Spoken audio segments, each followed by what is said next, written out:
Hi, I'm Tim. Welcome to Watchbox, and thanks for logging on. Everything you see here is for sale. We're waking up, starting our holiday weekend with watches. Prices in the description when available. If not, reach out to me directly, tmosso at thewatchbox.com. We also look to build inventory. We are always buying. We will buy your entire collection, no upper limit on value paid. We pay cash, we pay fast, we make the process easy. So to buy, trade, or sell, reach out to me, Tim Mosso, at tmosso at thewatchbox.com. Let's jump straight in. I promised you this, and I am a man of my word. Launched in 2021, this is a watch that I didn't get right out of the gate. The Omega Seamaster Aquaterra Small Second. Now, there's a lot of nuance to this dial that makes it exceptionally appealing. It's something that does not come across in photos well. The timepiece is 41 millimeters in diameter in stainless steel, and what I'll do is I'll back the crown out and have you take a quick look at the dial. There's lots to love. The timepiece has the teak deck concept, the blue striation motif that runs horizontally, designed to echo the deck of a fine yacht. This is the Surf Turf Seamaster, probably the closest thing in the current catalog to the original 1948 Seamaster model that began the line. So now the timepiece is lovely with an array of shades. You can see that it has silver white, it has polished rhodium-plated hands, indices, and logo, and that has that metallic blue base. We have a lovely sub-seconds down at 6 o'clock, and you can see it features two-tone with a date inset. Flip it all over. This is all 150 meters water resistant and 15,000 Gauss and more anti-magnetic 2 barrels, automatic winding, coaxial escapement, chronometer certified, silicone hairspring, anti-magnetic escapement, robustly built. Note the spiral or arabesque Cote de Genève, as well as the use of primarily blackened screws rather than polished or blued. We do have a polished screw. A couple of them are here. For the most part, the screws are blackened. Now, these watches are exceptionally accurate. I find that the 8900 family movements and the 9900 chronographs that are based on them can run to about 1 second per day. So these are among the most precise watches you will ever encounter. Mechanical watches, of course. I will even go so far as to say this. Sometimes after a week or two, they're only running about +2 or 3 seconds. So real-world accuracy is actually quite a bit better than the bare chronometer certification would suggest. It's an easy watch to wear. It's not excessively thick, nor is it excessively broad. I would say it wears true to size, maybe even a little bit undersized, as I think you could wear this on a considerably smaller wrist than my 16 centimeters circumference. All right, let's take a look at something that is most unusual. This is the Rolex DayDate 118206 in platinum with seabed wave ice blue dials. Let me explain. The seabed, where you will find oysters, which should require no introduction for Rolex fans. But the seabed is often used as a motif inside of Rolex sales facilities. So in the dealers, you have decor that is created by Rolodeco, which is a company Rolex owns that just designs decor for its dealer interiors. Well, they often use this seabed motif. Now, the timepiece also features ice blue metallic sunburst. You can see underneath the blued radially arrayed applique numerals, you can see that the darker shades of the wave are actually a sunburst in ice blue or glacier blue, which is a signature color for Rolex platinum watches, and that's exactly what this is. This 36 millimeter DayDate is a platinum example. You can see the one dot on the crown. That means a twin lock in platinum. We have the President bracelet, also in platinum, extra white, super massive. Inside, 48-hour power reserve, double quickset, automatic winding, chronometer certified, Rolex caliber 3155. Now, as you can see, the watch features these lovely blued numerals that give it an extra burst of intense color, and it wears easily on the wrist. You can see the crown clasp, so named because the crown is the point of partition. Internally, the clasp is polished and media blasted. It's a good look.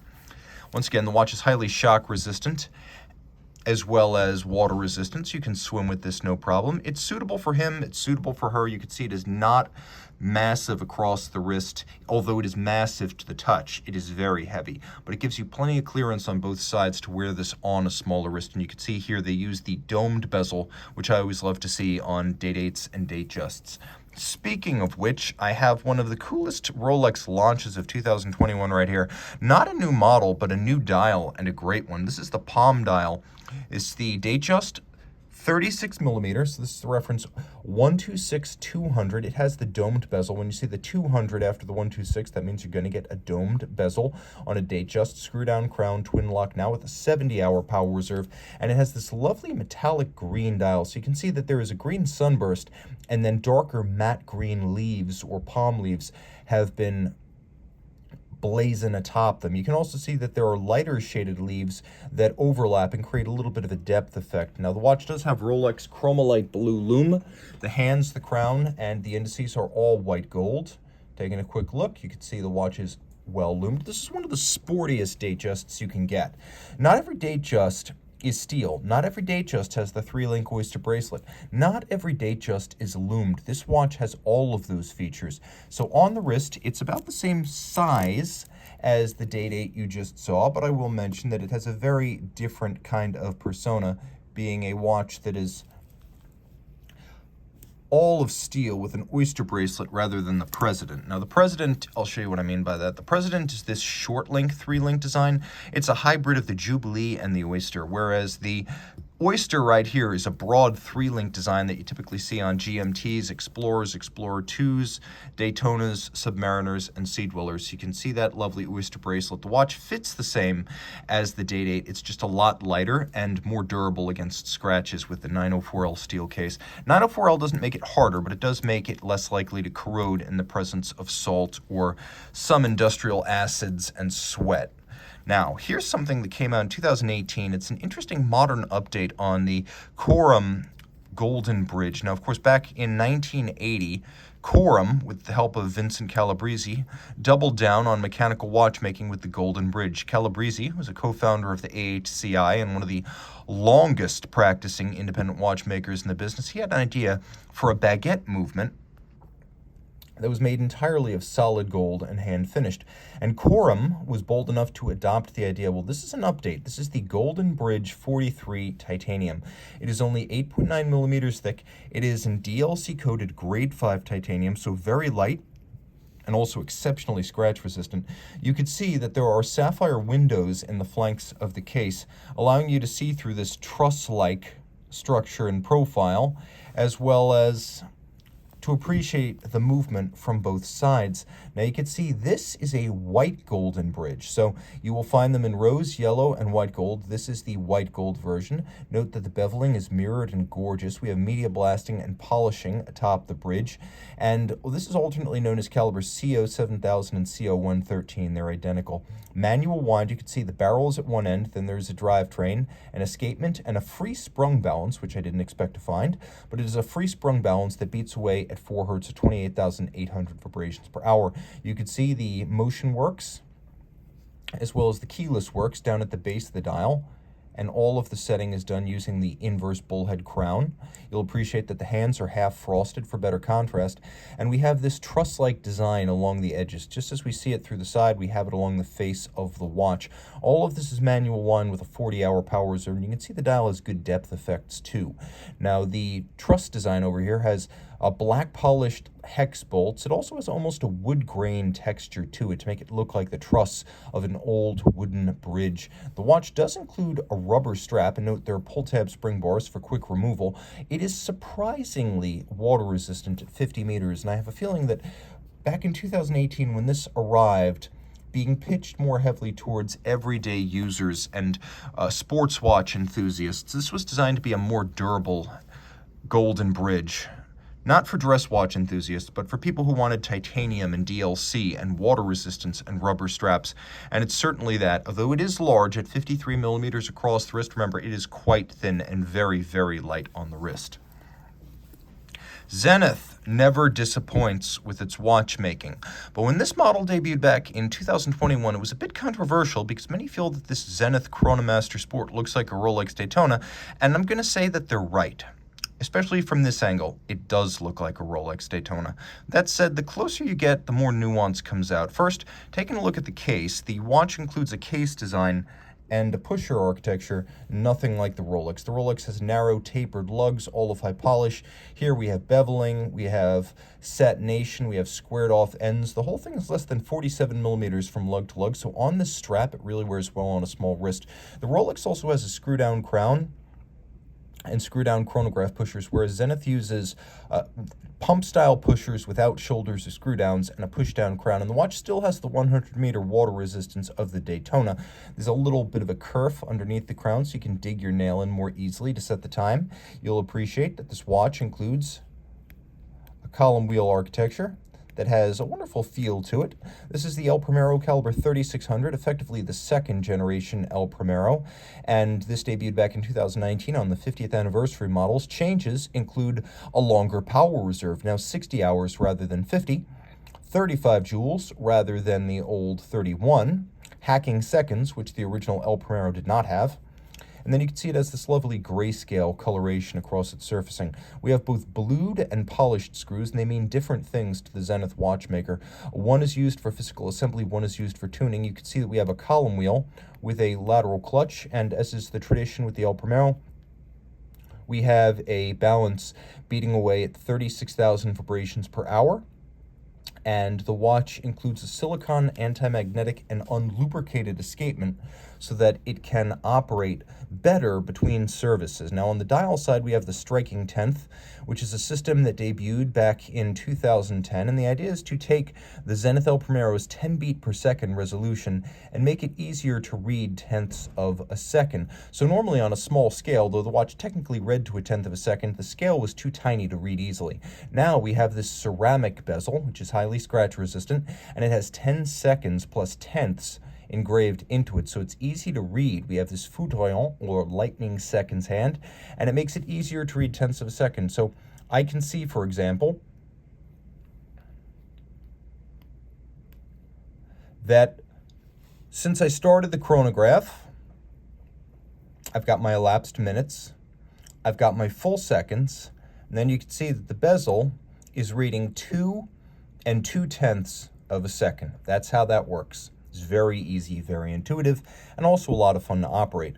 The watch is well loomed, as you can see. No shortcoming in that regard. And then the dial is a lovely white with overlapping tritone registers, another nod to Zenith's past. The inner dial is far more Zenith than the dial as a whole, which does look a little bit Rolex, but those tritones overlapping, that's a very Zenith motif. I should also mention we have that lovely Zenith star counterweight to the seconds hand. And then the timepiece also has the hacking seconds function, which I promised you, and I will display that now. We'll throw the watch on my wrist. It's got a strap that's a combination of blue textile and rubber, and it has a deployment clasp. Pardon me here, I'm just trying to operate my camera with one hand today. There we go. You wonder why I don't wear gloves routinely. It's impossible to operate a camera while wearing these gloves. Now you can see the watch on my wrist is quite narrow across. It's still 13.8 millimeters thick, so it's much thicker than a Daytona, but it's very short across the wrist. The strap is made of leather and textile and rubber, and it has a full deployment clasp. And one of the advantages over wearing this watch on the bracelet is you can pull the strap straight down, so it wears better on a small wrist when it is on the strap as opposed to the bracelet. The clasp is a double deployment with trigger actuation. It's all of high polish internally. You can see there's a little bit of a contrast between satin and polish on the buckle itself.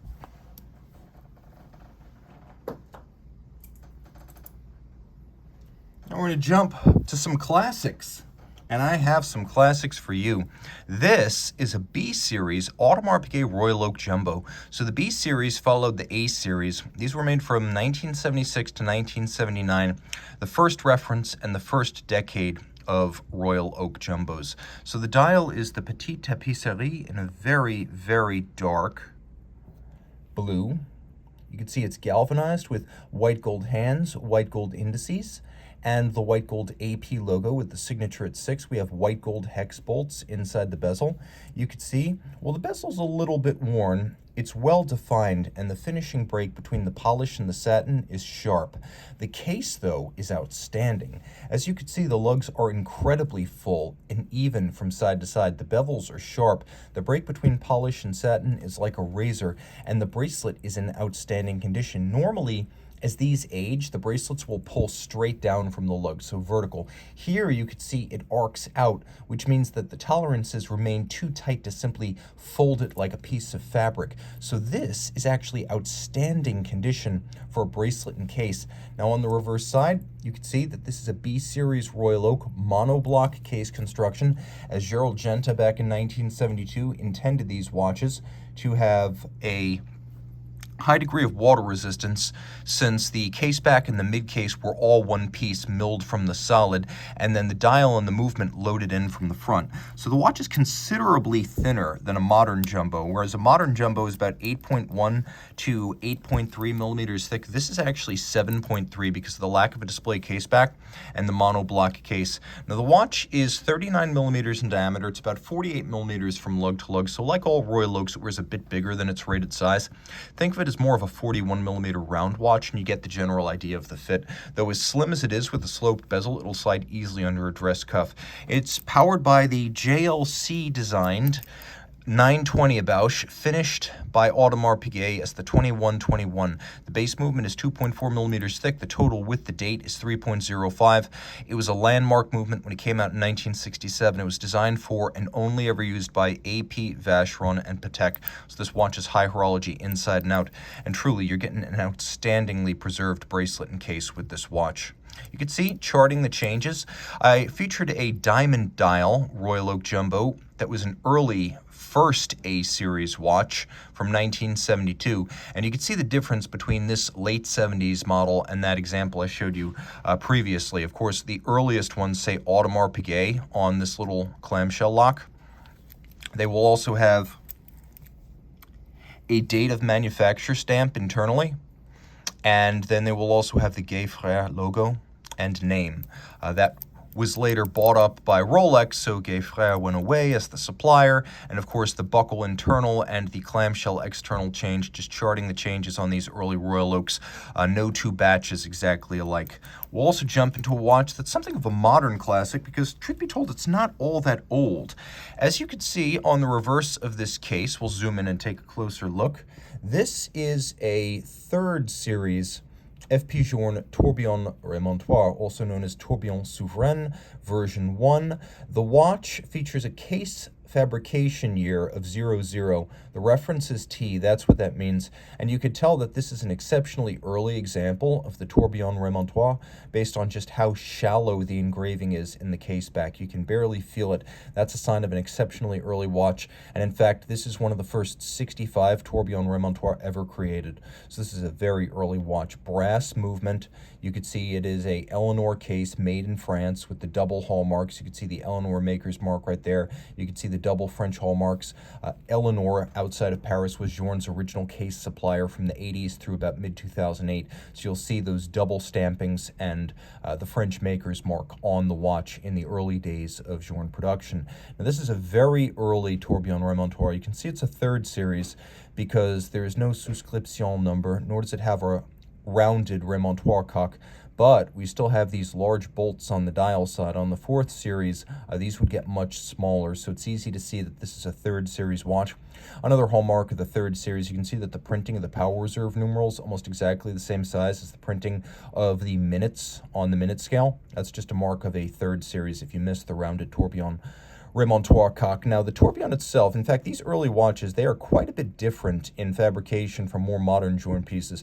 They're more obviously handmade, as production was less mechanized back then, but they're also less perfect, which means the closer you get, you do notice little mistakes on the movement, things that are endearing and very human. Now, I should mention that technically speaking, this watch was a world premiere based on Jorn's 1991 prototype.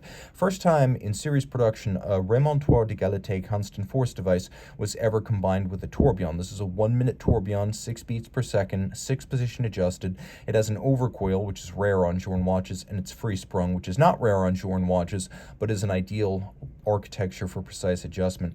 For 42 hours, the watch will operate as a tourbillon, but for 28 of the 42 hours, the linear spring, the remontoire d'égalité, which you can see right here, acts as a buffer between the barrel and the escapement. So the barrel unloads its energy to the spring. The spring, when it gets to a set point of tension, will unload its energy to the escapement. So for 28 hours, the escapement receives constant force and the balance maintains constant amplitude. This is a big deal in the world of timekeeping because it makes the watch isochronous, very precise, and easy to adjust so that it can ultimately be what we all value, which is accurate. Accurate and precise, not always the same thing. Now, the watch on the wrist has a span of about 44.5 millimeters from lug to lug, and it is a 38 millimeter rose gold case with a gold dial. And you can see there's a nice sheen to the matte gold of the dial. It really has a lovely warm glow to it, a very special and important early piece from one of the most important independent watchmakers in the modern era. And frankly, ever. Now, speaking of important watches, here's one that is an icon of its manufacturer, but this is the most accessible version of the Ulysse Nardin Freak. This is the Freak X. So, Freak X, 43 millimeters in titanium, launched for 2019, the first Freak to have a conventional crown. Previously, they were set with the bezel. Not everyone liked that system, and it did add considerably to the cost and complexity. This watch retains one of the most important elements of a Freak, which is the carousel, escapement, and baguette movement on the dial. So the watch has a minute hand that doubles as the escapement and the balance structure. You can see there's an hour hand underneath that. The watch is quite well loomed to an extent never previously seen on a Freak watch. It reads just like a conventional watch in the dark. Now, the watch also has lovely brushed metallic blue, and you can see that Ulysse Nardin uses silicon exceptionally and extensively, and this is because it can make its own silicons. Since 2006, when it bought Sigatech, UN has been one of the very few companies of any size that has been able to make its own silicon components. So we have an unlubricated silicon escapement, an anti-magnetic silicon hairspring, which is free sprung, and then we have a silicon balance wheel that combines silicon with white gold masses. So this is a very, very modern architecture. It works fundamentally just like a tourbillon, but it's a carousel, which means there are separate drives for the escapement and the carriage. So by moving the carriage, I don't crash the escapement. The watch is 43 millimeters in diameter in grade 5 tie. You can see it's numbered on the side like an old UN marine chronometer. It's a very easy watch to wear because it's fairly slim at under 14 millimeters thick, and you can see on the reverse side, this is an automatic winding Freak. Still a rarity. By the way, 50 meters water resistant, outstanding, as historically Freaks have had none. You can see that there's this little pawl-based magic lever winding system up in the left-hand corner. That is the winding system for the watch, and you can see there is a reduction wheel adjacent. 72-hour power reserve. We have a strap that's a hybrid of rubber and leather, and a full deployant clasp in titanium with twin trigger release. The watch wears easily. Although it's large, it's not huge, so you'll find that it's a fairly easy one to wear on my 16-centimeter wrist. I think you could wear this watch on a wrist as small as 15 centimeters circumference, and you can see the lugs taper nicely. It's not exceptionally thick. It does have a nicely stepped case flank too, so most sleeves should ride up and over it. Glashütte Original of Saxony is the proper legal successor to the original companies founded by F.A. Lange. So, the bottom line is that if you want the true modern legal successor to the original A. Lange und Söhne, it is a Glashütte Original. Now, the timepiece you see here is one of that company's few true design icons. This is the Panomatic Inverse, the original Pano Inverse XL with a dial-side duplex swan's neck escapement and balance, was launched in 2008. In 2014, we got what you see here, which is an automatic winding version of that watch with a 42-hour power reserve. It even has a little bit, not a lot, but a little bit of luminescence. It has the panorama datum, so the double-digit date that fits flush, and I'll get us out of the danger zone here. You can see the watch does feature hacking seconds.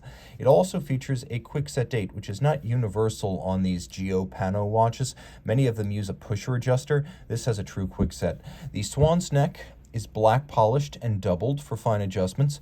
The bridge, and it is a full butterfly style bridge, is freehand engraved. You have all of the fun of a display case back on the dial side of this 42mm steel watch. You can see the escapement, the hairspring, the balance, the regulator. You can see that the bridges are nicely beveled on their edges. You can see that we have a bunch of polished screws on the adjustment mechanism, and then we have fired blued screws on the dial with engine turning in 2 sizes, and then we have stripes on the dial. This watch is all about taking the display case back from the back of the watch to the front of the watch.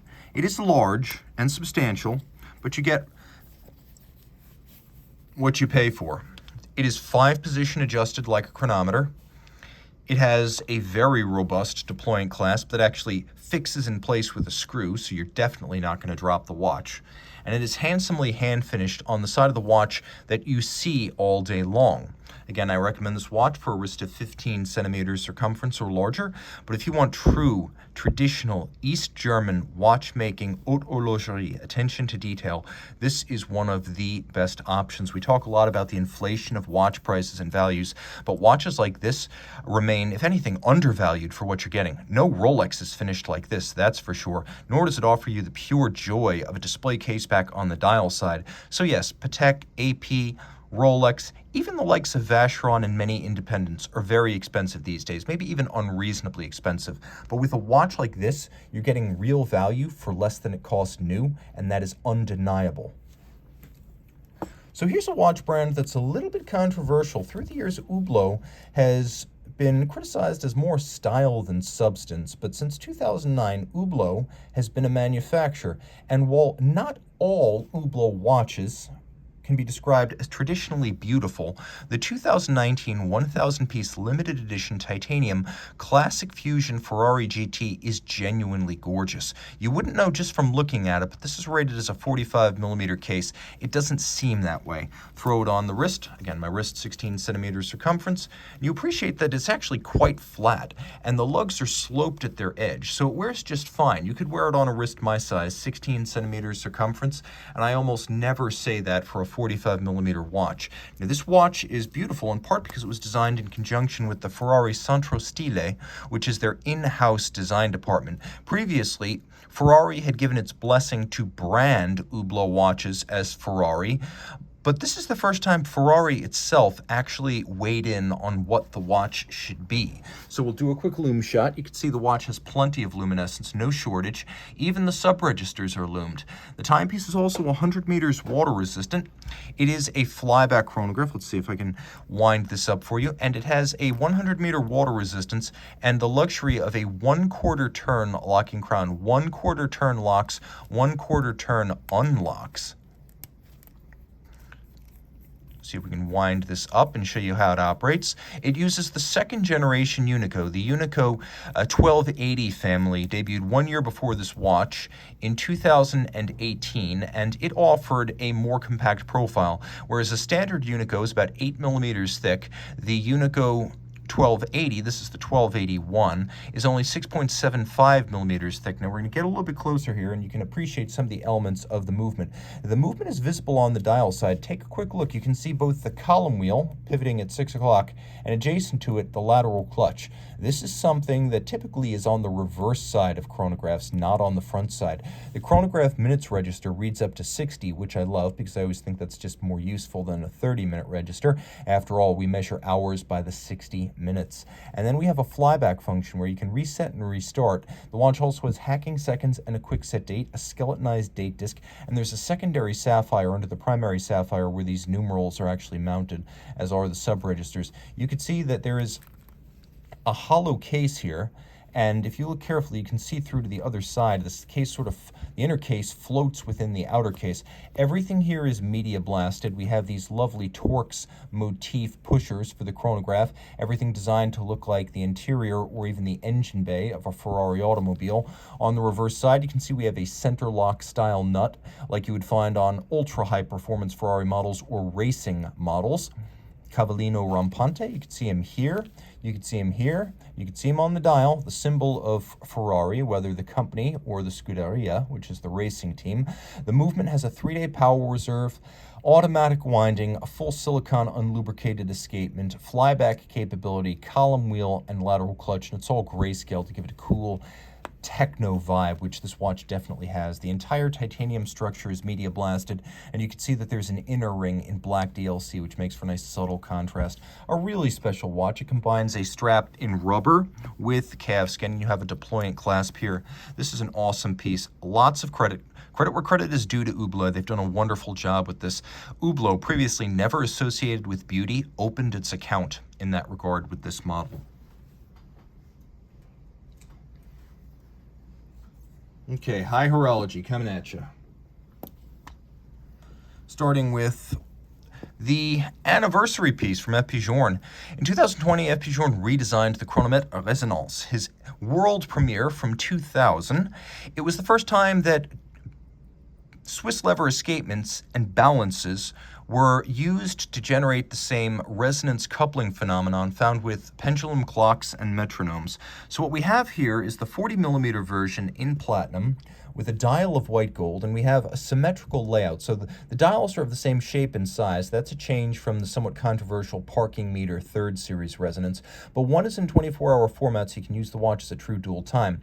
Now you can see there is an open differential between them. This differential is visible and an important part of the movement, because unlike the original resonance watches, this one actually features a single barrel. So to make sure you get even release of energy to both escapements and both drivetrains, there's a differential that splits the power from the one barrel out to two separate drivetrains, each one of which now has a remontoir d'égalité constant force device like the tourbillon you saw earlier.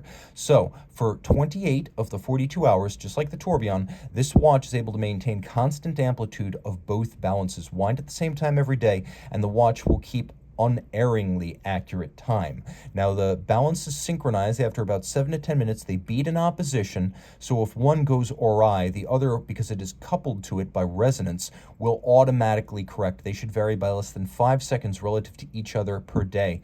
And you can see that the movement is all 18-karat rose gold. The case is all in platinum. The dial is all in white gold, so the weight is impressive. Now, because resonance doesn't take place immediately, you may wind up with seconds hands that are out of sync. So Jorn gives you a flyback mechanism to synchronize them once resonance has taken purchase on each side of the movement. You now have a crown that is up at where 2 o'clock would typically be to make it easier to wind and set the resonance, because previously we had a bullhead wind that was a little bit frustrating to use, and of course you can set these 2 time zones separately. Throwing the watch on the wrist, this is still the size I prefer among modern Jorn watches. Previously, there was a 38mm case that went away in 2015. This watch in 40mm is a great fit for my wrist. It's 48mm from lug to lug, so it's still a unisex option, and the timepiece is quite flat. While Jorn has admitted that his watches have gotten thicker in recent years, this one remains svelte enough that I have absolutely no objections. Now here's a watch that is surprisingly thin. Audemars Piguet Code 1159 self-winding. So this is the redesigned dial version that came out in 2020. The watch always had a compelling movement and case proposition. So you can see the case has a rounded octagon center case, just like a Royal Oak bezel. And then we have this exceptionally blindingly white gold bezel and caseback structure, joined by these huge arcing evacuated lugs. You can see the beveling is beautifully and minutely detailed. You can also see that the crystal actually dips in the center, that the rose gold case thins out at its ends, and the bezel itself dips at the ends, that the straps are held to the case using polished hexagonal bolts. Same thing with the buckle, designed to remind you of the Royal Oak. The watch, though 41mm in diameter, is somehow only 10.8mm thick. The dial is where things changed. Now in 2019, when the watch came out, the dials were monotone and somewhat flat. Audemars Piguet remedied this with a gradient lacquer that fades from a light color at the center to a dark color at the edge, while retaining the high-grade applique numerals logo in indices that the watch debuted back in 2019. Now, the watch also has a custom typeface. The same typeface is used on the applique numerals, the chapter ring outboard, and the date disc, and I appreciate that level of attention to detail. Audemars Piguet also debuted a new automatic movement, whereas the previous caliber 3120 was about 26.6mm in diameter. This caliber 4302 is 32mm in diameter. It better fills the case back. It also gets a longer power reserve at 70 hours and a higher beat rate at 4 Hz rather than 3 Hz.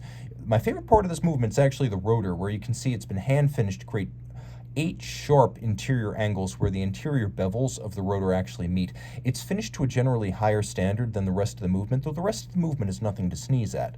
You can see the watch has the coats of arms of the Audemars and Piguet families, reminding you that Audemars Piguet is the oldest Swiss watchmaker still owned and run by the founding families. And the watch wears beautifully on the wrist. It's broad at almost 50 millimeters lug to lug, but you can also see it is deceptively thin. It's very sheer of side, but actually quite thin when you put a caliper to it and measure. A lovely and uncommon watch. I've been told by folks at Audemars Piguet that only a few hundred of these are made every year against an annual production of somewhere between 50 and 60,000 watches. So even in the context of AP production, these are rare watches, and I love the combination of the white and the rose. And if you're wondering how AP gets white gold this white, the answer is some sort of platinum family plating, because normal white gold is not this white. Normal white gold is like the white gold in the bolts of this old Royal Oak. You can see there's a big difference between steel, which is white and silver, and then white gold, which has a little bit of a warmth to it, and you can easily see the difference between those bolts and the white gold of this case. That's a deliberate decision by AP just to create a blindingly white surface. Now, here's something that I deliberately froze right on the cusp of its big moment because I know you would appreciate this as much as I do. This is the original 2009 Zeitwerk from Lange und Söhne. It's one of the big three of Lange. You have the Lange 1, which came out in 1994. You have the Datejust, which came out in 99. 10 years later, this came out. At the GPHG, it won the Aiguille d'Or, or the grand prize at the Oscars of watchmaking. You have a digital jumping time display, power reserve indicator, hacking seconds, should you desire it, 42 millimeters in rose gold, 36-hour power reserve, with a constant force device that is built on a hairspring rather than the linear spring used by Jorn. I don't need to explain why this movement is spectacular. It is visually and technically a masterpiece. In spite of the huge amount of energy stored in that mainspring, the balance maintains relatively constant amplitude as it's topped off once per minute through the remontoir, so it's not affected by the fluctuation of the energy in the barrel. We have German silver, fired blue steel, black polished steel, satinated steel, mirrored anglage, glasuta stripes. We have a combination of freehand engraving on the structures adjacent to the balance, engine turning on the base plate, satination and solarization on the wheels, especially the ratchet wheel. This is as good as it gets. All of it in German silver. We'll throw this watch on the wrist, and it wears well. Comfortable. Although big, it's actually not huge. It's under 13 millimeters thick, which comes as a bit of a shock. I believe if you have a wrist of 15 centimeters circumference, or greater, you're going to wear this one well, and you're going to be owning a true landmark watch. Even non-watch people like the Zeitwerk. Here's a 2021 update of a 2016 launch. This is the Patek Philippe 5930P. It is the first platinum version of the 5930P world time flyback chronograph, and it is a flyback chronograph. Reset and restart with a single push of the reset trigger. We have now a platinum case. You can see the diamond between the lugs that tells you it is a Patek in platinum, and we have a dial that is real rose lathe guilloche, but then green lacquered to give it this glossy color. We have the Louis Coutier designed world time system, but a later innovation, a jumper that Patek has patented that allows you to change your reference city. So let's say I'm in Tokyo and I want to go visit Ariel Adams in Los Angeles. The watch does all the math. You put the reference city up at 12 o'clock. And if you look carefully, you can see that all the lettering on the chapter ring has been done in green. The watch has that lovely rose lathe, I suppose one might call it a ricochet or a barleycorn, a grand orge pattern at center, and there is luminescence. The watch has a 55-hour automatic winding power reserve and a column wheel vertical clutch chronograph movement. You can see this is the 28520 HU Heure Universelle. It is accurate to -3 plus 2 seconds per day. It has a column wheel visible with an unusual architecture, but works as a column wheel. You've got a Gyromax style free-sprung balance. You've got a 4 hertz beat rate, 6-position adjustment, and an anti-magnetic silicone hairspring. The finish is a combination of mechanical and manual, but quite a bit more manual finish here. than you'll find on, for example, an Audemars Piguet movement.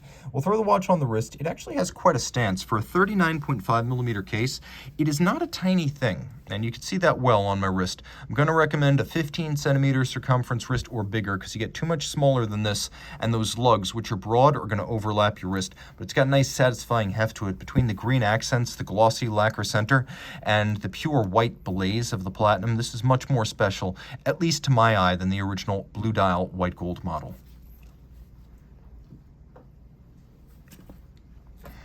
Okay, and the finale watch is usually something monstrously complicated, but today I offer something simple. 2 hands, 42 millimeters, grade 5 titanium. This is the De Bethune DB25 Starry Various North American Retailer 10-piece limited edition. So all of this was customized in conjunction with the Govberg folks downstairs, our sister company. We now have this example pre-owned, and it's one of the 10 made. So you're looking at a dial that's not actually gold. It's not bronze either. It is titanium, and De Bethune has taken titanium, black polished it, and then fired it to create this yellow tone. If you remember the 2019 DB28 yellow tones, this is exactly like that. You actually fire titanium for less time to turn it yellow and more time to turn it blue. So you can see these little hour index cabochons, as well as the hands at center, are titanium that have been blued. Now you still have the Milky Way band from the standard Stradivarius inspired Starry Various. That's where the name comes from. The idea being both the violins and the watches are fine precision instruments. But you can see gold leaf is used for the Milky Way band's distant celestial bodies. The close ones are actually solid globes of lume stuck onto the dial, excuse me, not of lume, but of gold stuck onto the dial. So you have real gold leaf and then gold applique. The watch has modified Breguet hands, a case that is more conventional than the DB27s and DB28s. So a lot of folks who want a more subdued De Bethune but the same level of innovation and imagination are going to go with a DB25. You can see that it's grade 5 tie, which is both lighter than steel and more scratch resistant than steel. And the watch is only 10.2 millimeters thick as I measure it. On the reverse side, you can see the movement all in-house. 2 barrels, self-adjusting, 6 days of power reserve. You have a black polished center mount brace for the shock protection springs, and you can see those have been blued on the edges. We have 1, 2, 3 shock protection springs. Triple parachute shock protection is what De Bethune calls it.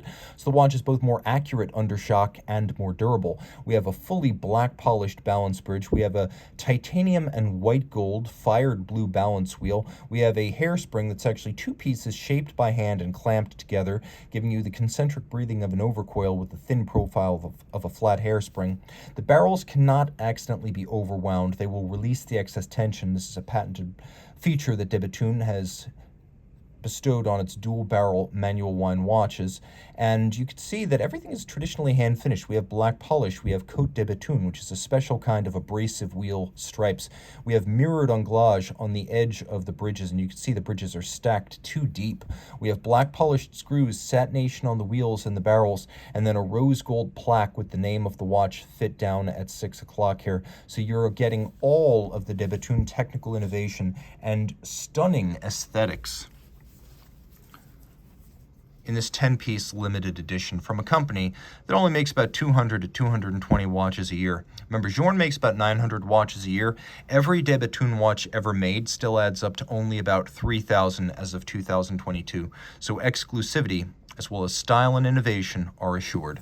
Reach out to tmosso at thewatchbox.com for purchase and pricing details.